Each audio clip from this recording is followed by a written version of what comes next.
મલામામાં એક ડેમના પાણી નજીકના ગામ અને લોકોના ઘરમાં ફરી વળ્યા છે। ડેમના પાણી ઘરમાં ઘૂસી જતા લોકો નિરાધાર બન્યા। હિમાચલ પ્રદેશમાં છેલ્લા 2 દિવસથી અનરાધાર વરસાદ વરસી રહ્યો છે। અનરાધાર વરસાદને લીધે 10થી વધુ લોકોના મોત પણ નીપજ્યા છે।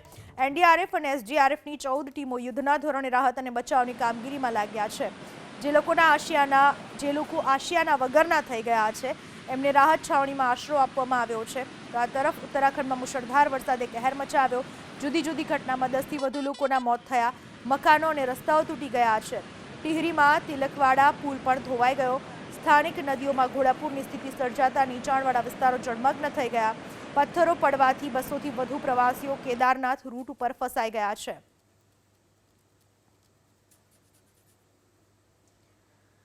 કુલુ મનાલીમાં ભારે વરસાદ વરસ્યો। ક્યાંક રસ્તાઓ બંધ થઈ ગયા તો ક્યાંક ધોવાઈ ચૂક્યા છે।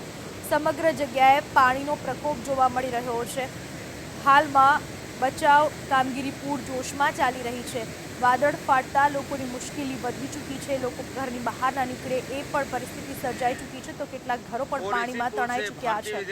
ઉત્તર ભારતના રાજ્યોમાં આ આકાશી આફત વરસી ગઈ। હિમાચલ પ્રદેશ અને ઉત્તરાખંડ જ્યાં જળ તાંડવથી ચારેય બાજુ તબાહીનું મંઝર જોવા મળી રહ્યું છે। હિમાચલ પ્રદેશમાં 5 સ્થળોએ આભ ફાટ્યું। જનજીવન અસ્તવ્યસ્ત થઈ ગયું।